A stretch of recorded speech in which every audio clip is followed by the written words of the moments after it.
পরিচয় চমৎকার করে দিয়া দিলেন। কুল হুয়াল্লাহু আহাদ আল্লাহুস সামাদ লাম ইয়ালিদ ওয়া লাম ইউলাদ ওয়া লাম ইয়াকুল লাহু কুফুয়ান আহাদ। আল্লাহর নবী বলেন, ছোট্ট একটি সূরা, গোটা কোরআনের 1/3, 3 ভাগের 1 ভাগ। তার মানে হলো যে ব্যক্তি ছোট্ট সূরাটি একবার তেলাওয়াত করবে, সেজন্য গোটা কোরআনের 10 পারা তেলাওয়াতের সমান সওয়াব পাওয়া যাবে। আল্লাহর নবী বিশ্ব নবী আরো বলেন, যে ব্যক্তি এই সূরাটি 10 বার তেলাওয়াত করবেন, তার জন্য জান্নাতের মধ্যে আল্লাহ তাআলা একটা বাড়ি বানায়া দেবেন। সুবহানাল্লাহ। আরো আস্তে কহান, আরো জোরে, লিল্লাহ তাকবীর। আমার ভাইরা, সে আল্লাহ আছে। সুতরাং বিবেকটাকে জিজ্ঞেস করেন, বিবেক আপনাকে বলে দেবে সৃষ্টি যার, আইন চলবে তার। এটা 1 নম্বর বিবেক। 2 নম্বর, আল্লাহ আপনাকে চোখ দিয়েছেন, চোখ শুধু পরিমণির ছবি দেখার জন্য। আজ বাংলাদেশের প্রত্যেকটি 4 স্টল এক একটি মিনি সিনেমা হল হয়ে গেছে। বেশি বললাম আমি?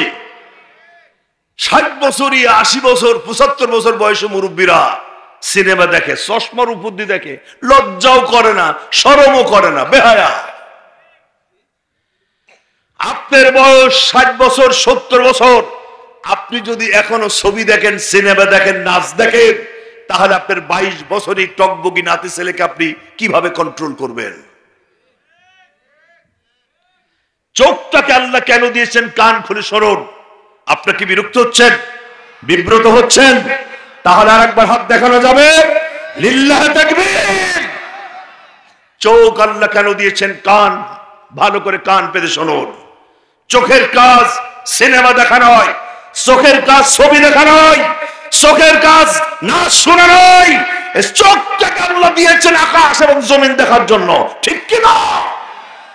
কোরআন বলছে,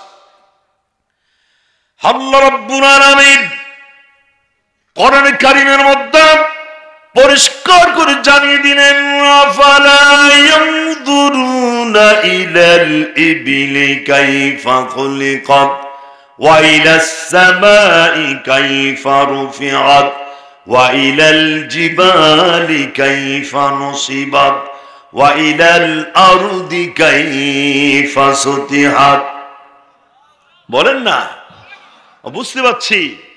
লিল্লাহ তাকবীর, আল্লাহু আকবার, এটা অধিক পরিমাণে যারা বেশি উচ্চারণ করে, গবেষকরা বলছে এটা হার্ট অ্যাটাকের ঝুঁকি কমায়। আমি আবার বলছি, লিল্লাহ তাকবীর, আল্লাহু আকবার, হার্ট অ্যাটাকের ঝুঁকি কমায়। তাও সুবহানাল্লাহ বলতে পারলাম না। আমার ভাইরা, এটা বিজ্ঞানীরা, গবেষকরা বলেছেন। গবেষকরা আমাদের মতন গাজায় টান মারি কথা বলে না। আমাদের সমাজে কিছু গাঁজাখোর আছে না? কথা কন না কেন? বিগত সরকার, যে সরকার কিছুদিন আগে বিদায় হয়েছে, এই সরকারের কিছু গাঁজাখোরি মন্ত্রী ছিল। এর মধ্যে একজন মন্ত্রী বলছে আগামীকাল ঈদুল আজহার জানাজার নামাজ হবে। আমি মোটেই বানিয়ে বলছি না, মিডিয়ায় এসেছিল। একজন মন্ত্রী জানে না কোনটা জানাজা কোনটা ঈদ, এগুলো ছিল তাদের। এদের মধ্যে আর একজন বলল, আল্লাহ বঙ্গবন্ধু শেখ মুজিবুর রহমানকে জাহান্নামের একটা ভালো জায়গা দিও। কি বলেন? হ্যাঁ, এটা কি আমরা বলেছিলাম? আরে ভাই, কথা কন না, ভয় পান নাকি আপনারা?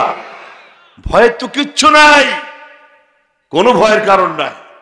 আমার ভাইরা, এরকম দোয়া যদি কোনো ইমাম, কোনো মুয়াজ্জিন করতেন, ফাঁসি কয়েক হাজার বার হতো। 18 কোটি মানুষের নেত্রী কোনটা কোরআন কোনটা হাদিস জানে না। 18 কোটির মানুষের নেত্রী বলছে লাকুম দীনুকুম ওয়ালিয়া দীন, এটা নাকি বুখারী শরীফ। ওনার পরে যার স্থান, তিনি ছিলেন সৈয়দ আশরাফ, উনি বললেন না, এটা দোয়া কুনুত। শুনছেন? এই হচ্ছে তাদের অবস্থা, সব গাঁজাখোর। উনি বললেন, প্রধানমন্ত্রী, সাবেক প্রধানমন্ত্রী বলছে, আমি প্রত্যেকদিন সকালবেলা ঘুম থেকে উঠে জায়নামাজ খুঁজি। বিবেক দিয়ে জিজ্ঞেস করেন মনকে, জায়নামাজ খোঁজে কারা? যাদের নামাজ ঠিক নাই। আমি তো চাই বুঝেছি, একদিন পরে 1 মাস নাই, এদের জায়নামাজের ঠিক নাই। কথা বলে না কেন? আজ যারা প্রতিনিয়ত নামাজ আদায় করে তাদের জায়নামাজ হারায় না। সুতরাং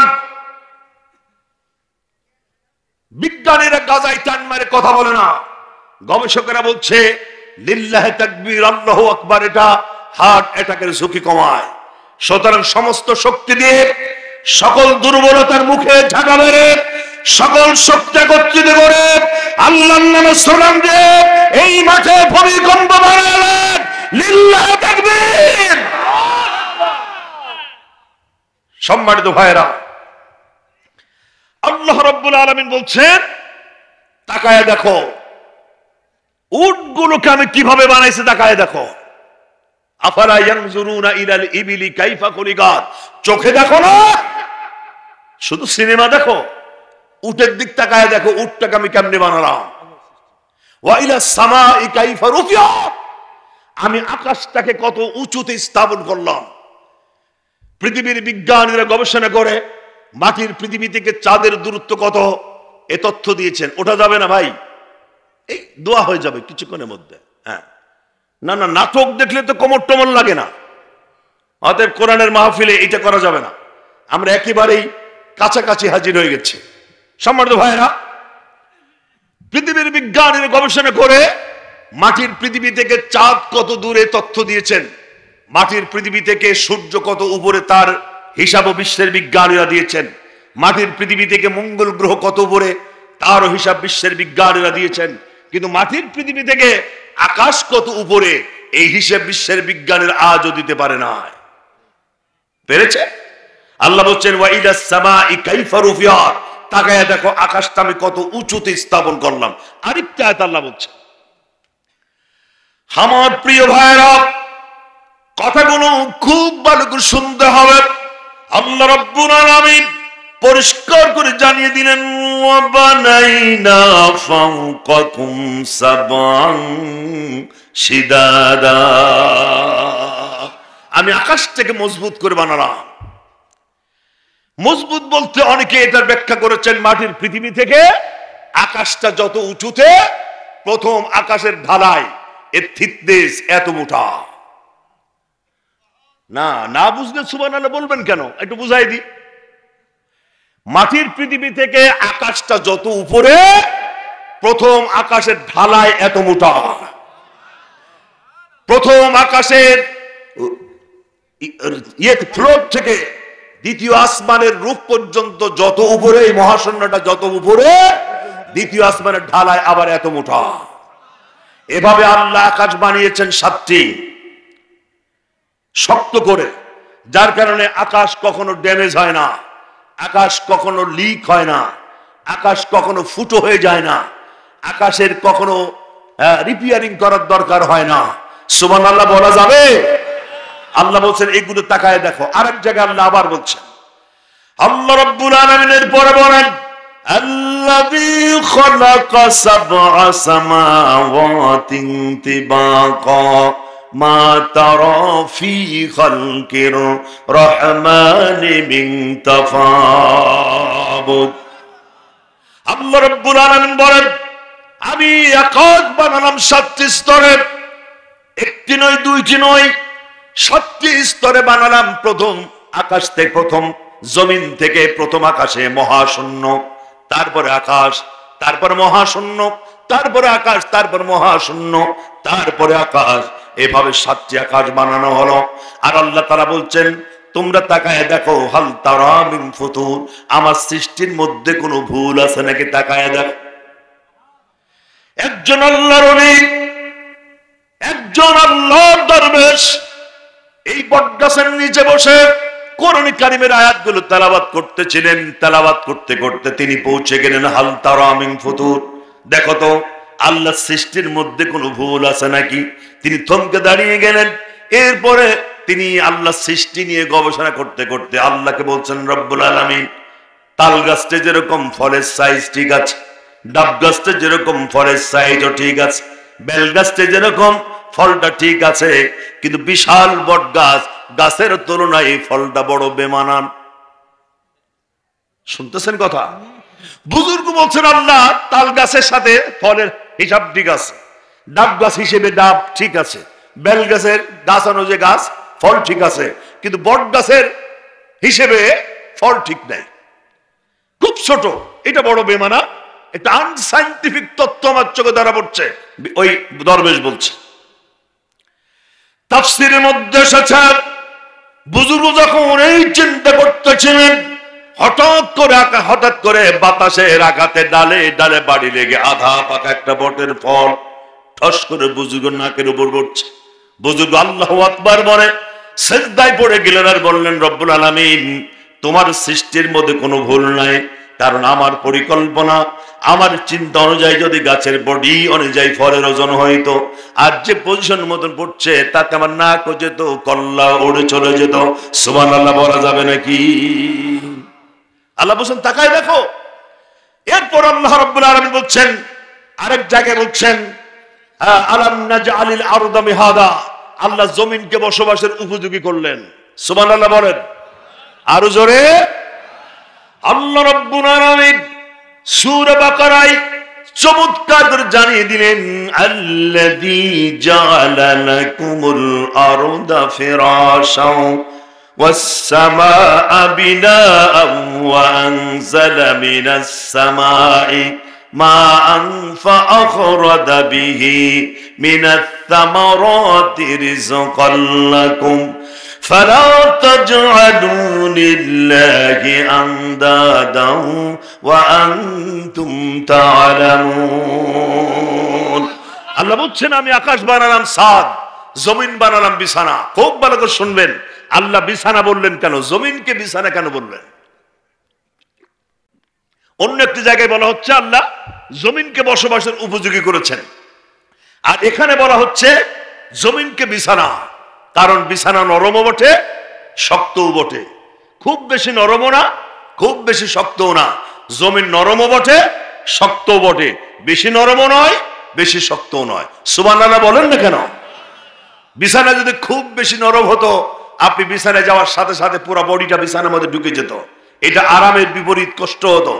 আবার বিছানা যদি লোহার মতো শক্ত হতো, এটাও আপনি শয়নের জন্য আরামের জন্য যথেষ্ট ছিল না। জমিন যদি খুব বেশি নরম হতো, পাও দেওয়ার সাথে সাথে গলা পর্যন্ত ঢুকে যেতেন, এটা জমিনে চলাফেরা করতে পারতেন না। আবার জমিন যদি লোহার মতো পাথরের মতো শক্ত হতো, তার খুন্তা দিয়ে শাবল দিয়ে কোদাল দিয়ে আপনি এই জমিনকে কর্ষণ করতে পারতেন না, খালি পায়ে হাঁটতে পারতেন না। এই জন্য জমিনকে আল্লাহ বিছানার সাথে তুলনা করেছেন। সুবহানাল্লাহ বলা যাবে? সম্মানিত ভাইরা, বিজ্ঞানীরা এটা নিয়ে গবেষণা করেছে। বিরক্ত হচ্ছেন আপনারা? বিজ্ঞানীরা গবেষণা করেছে, সূর্যকে ঘিরে বেশ কিছু গ্রহ আবর্তন করছে, ঘুরছে। এই গোটা এলাকাকে বলা হয় সৌরজগৎ। এর মধ্যে একটি গ্রহ আছে যার নাম বুধ, ছোট্ট একটি গ্রহ। বিজ্ঞানীরা বলছেন এই গ্রহ, এই বুধ গ্রহের মতো যদি পৃথিবীটা হতো, পৃথিবীর আয়তন যদি বুধের মতো হতো, তাহলে পৃথিবীর ল অফ গ্র্যাভিটেশন কমে যেত। ল অফ গ্র্যাভিটেশন বলতে বোতলটা যদি আমি ছেড়ে দিই কোন দিকে যাবে? জি নিচে, কারণ এটা মাধ্যাকর্ষণ শক্তি বা পৃথিবীর ল অফ গ্র্যাভিটেশন পৃথিবীর প্রত্যেকটি জিনিসকে নিজের দিকে টেনে রাখছে। যদি পৃথিবীটা বুধের মতো হতো, তাহলে এই ল অফ গ্র্যাভিটেশনটা কমে যেত। কমার কারণে এটা মহাশূন্যে হারিয়ে যেত, এটা ছিটকে পড়তো, লন্ডভন্ড হয়ে যেত। আবার যদি পৃথিবীটা বৃহস্পতির মতো বিশাল হতো, তাহলে এর মাধ্যাকর্ষণ শক্তি এত বেশি হতো, এই হাফ লিটারের পানির ওজন হতো 2.5 গুণ, এবং একজন মানুষের উচ্চতা সর্বোচ্চ 1 ফিটের বেশি হতো না। আর 1 ফিট মানুষের জন্য একটা বোতল নাড়াচাড়া করাই ছিল কঠিন ব্যাপার। সুতরাং এই পৃথিবীতে যতটুকু তাপ, যতটুকু চাপ, যতটুকু আলো, যতটুকু বাতাস দরকার, আল্লাহ সেই জিনিসটাকে পরিমিত ভাবে দিয়ে দিয়েছেন। সুবহানাল্লাহ বলা যাবে না? আল্লাহ বলছেন এগুলো চোখে দেখো না, শুধু সিনেমা দেখো। চোখ নাই, ঘন্টার পর ঘন্টা সিনেমা দেখে, কোমল লাগে না, মাথা ব্যথা করে না? আছে না নাই? এত আসতে বলেন কেন? আছে না নাই? আল্লাহ বলছেন চোখে দেখো না। এবার আল্লাহ রাব্বুল আলামিন বলছেন ওয়াল জিবাল আওতাদা, পাহাড়কে আল্লাহ পেরেক বানালেন। পাহাড় পেরেকের কাজ হচ্ছে একটার সাথে আরেকটাকে আটকে দেওয়া। পেরেকের উপরে যে চ্যাপ্টা অংশটা, পুরা পেরেক যখন কাঠের মধ্যে বাঁশের মধ্যে ঢুকে যায় তখন উপরের একটা চ্যাপ্টা অংশ অবশিষ্ট থাকে। এটাকে আপনারা কি বলেন? মাশাআল্লাহ, আমাদের ভাষা নোয়াখালী বোঝে, আর আমি মাসিলাত ছেলে, আমার ভাষা আপনারা বোঝেন না। এটাকে কি বলে? পেরেকের চ্যাপ্টা অংশটাকে কি বলেন? একটা কিছু বলেন না কেন? আচ্ছা, পাছা বললে বেমানানো হয়, এটা বাদে বলেন। এটা চাটকি বা এটাকে টুপি বা মাথা, অথবা আপনি এটা বলতে পারেন। জি জি, ওয়াশারের মতো। বিজ্ঞানীরা এটা নিয়ে গবেষণা করেছে। শুধু পাহাড়ে গিয়ে বউ সাথে করে হানিমুন করবেন এই জন্য পাহাড় তৈরি করা হয় না।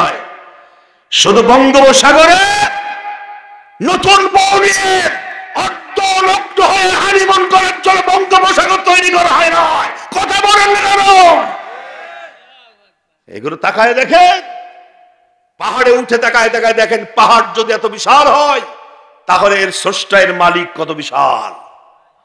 বঙ্গোপসাগর যদি এত বিশাল হয় তাহলে এর মালিক, এর স্রষ্টা, সে কত বিশাল। তকদির খুলে যাবে। আল্লাহ বলেন এগুলো চোখে দেখো না? বিজ্ঞানীরা গবেষণা করে বলেছে যে পাহাড়টা হচ্ছে, যে পাহাড়টা দেখা যায় এটা হচ্ছে পাহাড়ের টুপি। আর সহজ করে বলে দিই, হিমালয় পর্বতের উচ্চতা হচ্ছে 33,000 ফিট। প্রায় 250 কিলোমিটার দূর থেকে হিমালয় পর্বত দেখা যায়। আপনি পঞ্চগড়ে যান, পঞ্চগড়ের তেতুলিয়া থানা থেকে হিমালয় পর্বত প্রায় 150 কিলো রাস্তা। পঞ্চগড়ের তেতুলিয়া থানা থেকে স্পষ্ট দেখা যাচ্ছে হিমালয় পর্বত দাঁড়িয়ে আছে। এই হিমালয় পর্বতের উচ্চতা হচ্ছে 33,000 ফিট। এটা হচ্ছে হিমালয় পর্বতের টুপি। সুবহানাল্লাহ, কাল কি বলেন? এই যদি হয় টুপি, তার হিমালয় পর্বতটা কত বিশাল।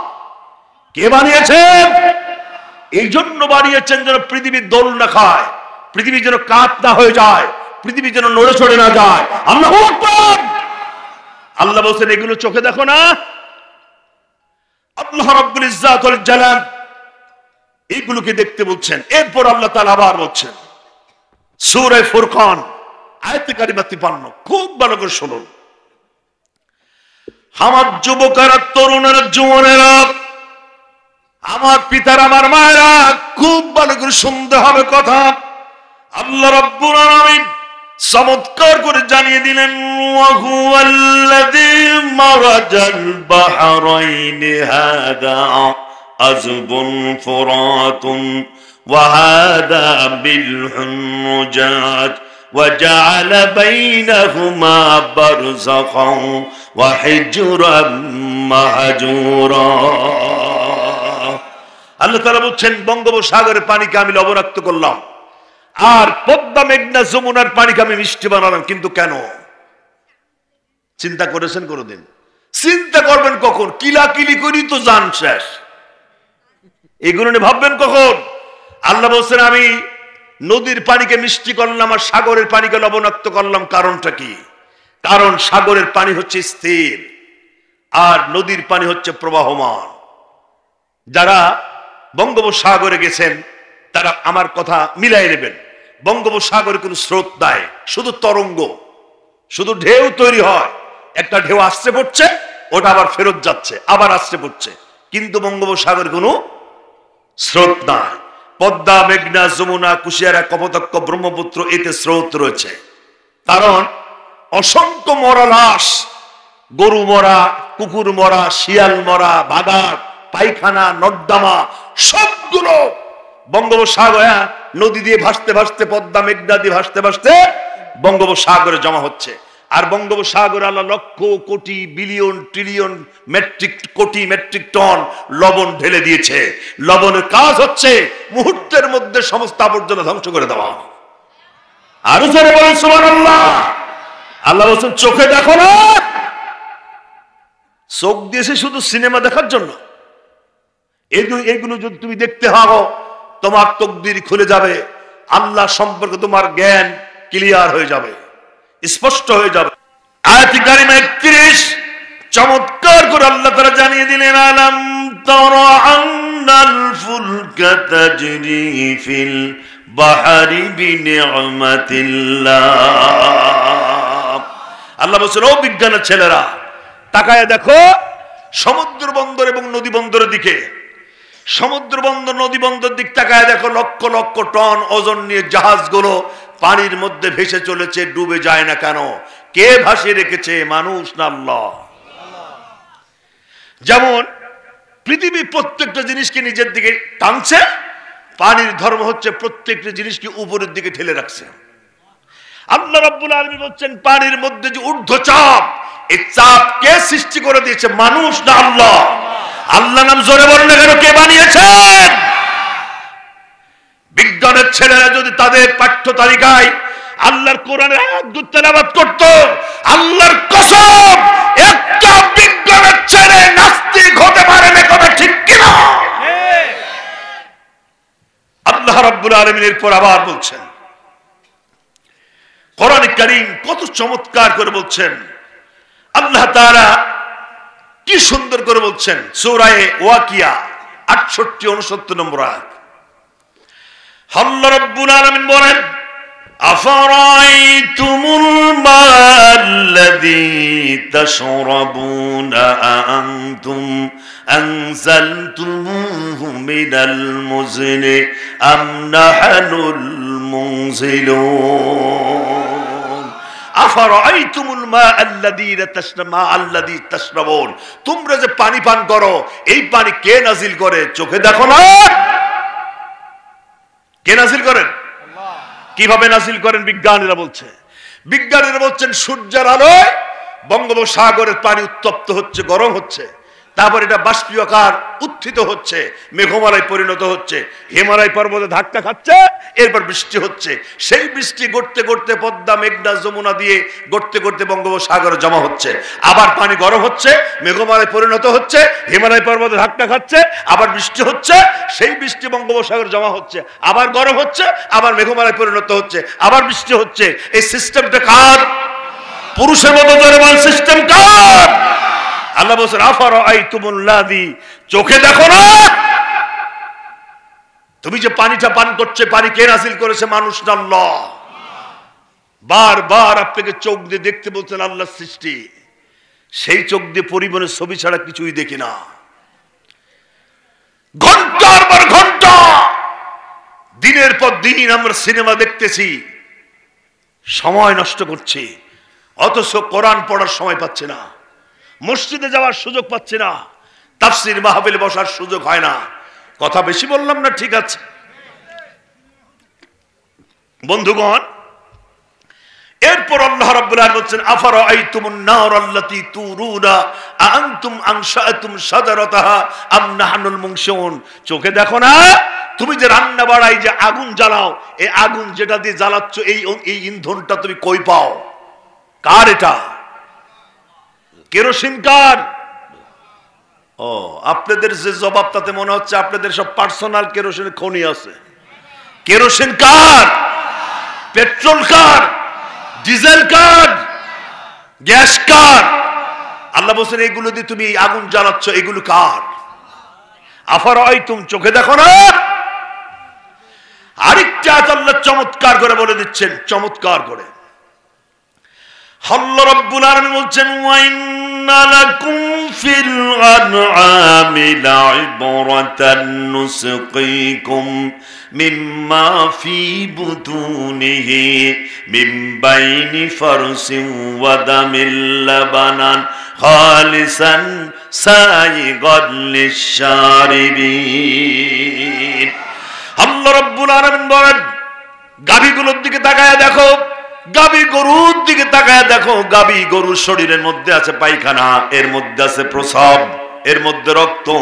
এই প্রস্রাব, পায়খানা, রক্তের ভেতর থেকে আমি টেনে বের করে সাদা ধবধবে দুধের ব্যবস্থা করে দিলাম। আমি আল্লাহ, তোমরা কি চোখে দেখো না? কার এটা? আর জোরে, একটু জোরে সরে জিকে করুন সুবহানাল্লাহ, আলহামদুলিল্লাহ, লা ইলাহা, আরো জোরে সরে সুবহানাল্লাহ, লা ইলাহা ইল্লাল্লাহ, মুহাম্মাদুর রাসূলুল্লাহ। যেমন তুমি দিলে জমিন দিয়েছো আসমান,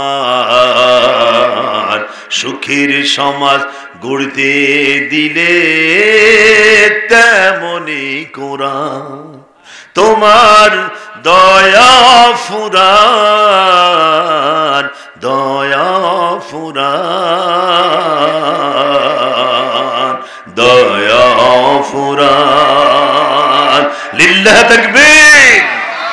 তৃষ্ণা নিবারণে দিলে স্বচ্ছ সাধু পানি, জঠর জ্বালা জুড়াতে আর ফল ফসল জানি। তৃষ্ণা নিবারণে দিলে স্বচ্ছ সাধু পানি, জঠর জ্বালা জুড়াতে আর ফল ফসল জানি। পথের দিশাই তেমনি দিলে, পথের দিশাই তেমনি দিলে রাসূলে আকরাম, রাসূলে আকরাম, রাসূলে আকরাম।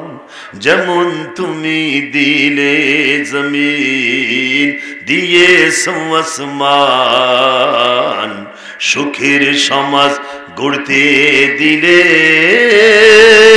তেমনি কোরআন তোমার দয়া ফুরান, দয়া ফুরান, দয়া ফুরান। লিল্লাহ তাকবীর। আরো জোরে, আরো জোরে লিল্লাহ তাকবীর। শেষ কথা বলতে চাই, আল্লাহ রাব্বুল আলামিন বলেন আওয়ালাম ইয়ারাউ ইলাত তয়রি, পাখিগুলোর দিকে চোখে দেখ, পাখিগুলোর দিকে তাকায় দেখো না। পাখি যখন আকাশে ওড়ে তখন ডানায় ঝাপটা দিয়ে সা করে আকাশে ওড়ে, আবার যখন ডানা কখনো কখনো ডানা স্থির রেখে আকাশে উড়ে বেড়ায়। দেখেছেন আপনারা? কখনো ডানায় ঝাপটা দিয়ে আকাশে ওড়ে, আবার কখনো ডানা স্থির রেখে আকাশে উড়ে বেড়ায়। আল্লাহ বলেন আওয়ালাম ইয়ারাও, চোখে দেখো না। এই পাখিগুলোকে কে ধরে রাখে? মানুষ না আল্লাহ? জোরে বলুন না কেন? কে? আল্লাহ ধরে রাখেন। অতএব এই জিনিসগুলো আমাদের দেখতে হবে। আমাদের চোখের এই চোখ দিয়ে এগুলো দেখলে আল্লাহ রাব্বুল আলামিনের সম্পর্কে আমাদের জায়গাটা ক্লিয়ার হয়ে যাবে। আমরা সুতরাং শেষ কথা যেটা বলতে চাই, আমাদের মূল কথা যেটা বলতে চাই, আমার বিবেক দিয়ে আমি যেটা বলতে চাই সেটা হচ্ছে সৃষ্টি যার, জোরে বলুন সৃষ্টি যার, আইন চলবে তার। সৃষ্টিকার, আরো জোরে, আরো জোরে, সৃষ্টি আল্লাহর, চলবে তার আইন। অতএব আল্লাহর আইন ছাড়া অন্য কোনো আইন আমরা দেখতে চাই না। মাঝিলা গ্রামে অনেক পুকুর আছে, আছে না নাই? পুকুরের মধ্যে সাপও থাকে, ব্যাঙও থাকে। সাপ আর ব্যাঙ পরস্পর বন্ধু না শত্রু? শত্রু। অথচ দুইজনে আল্লাহর কাছে দোয়া করে আল্লাহ পুকুরের পানি যেন না শুকায়। কারণ পানি শুকালে ব্যাঙের সমস্যা, সাপেরও সমস্যা। এই কোরআন কারীমের সমাজ ব্যবস্থা যদি চালু হয়, এর থেকে শুধু জামাত ইসলাম বা আলেম ওলামা বা তাবলিগ জামাত বা চরমনা এর থেকে লাভবান হবে, ব্যাপারটা কিন্তু এরকম নয়। এর থেকে আওয়ামী লীগ ফায়দা পাবে, এর থেকে বিএনপি ফায়দা পাবে, এর থেকে জাতীয় পার্টি ফায়দা পাবে, এর থেকে গোটা দেশ ফায়দা পাবে। কারণ এখানে যে আইন আছে, আইনটা কার? আল্লাহ সবার জন্য সমান। হাযা বায়ানুল লিন্নাস হুদাল লিন্নাস, এটা সবার জন্য। আর কোরআনের সমাজ যদি চালু না হয়, এরোপ্লেনে ধর্ষণ হবে, চলন্ত মাইক্রোবাসে ধর্ষণ হবে, চলন্ত ট্রেনে ধর্ষণ হবে। 3 বছরের শিশু থেকে 60 বছরের বৃদ্ধা পর্যন্ত এর থেকে বাঁচবে না কেউ। কথা বলেন না কেন? ঠিক কিনা? সুতরাং আমার দেশে কোরআনের সমাজ চালু হোক, এটা আমরা চাই কিনা? কারা কারা চাই দুহাত উঁচু করে দেখায় লিল্লাহ তাকবীর, হাত তামান।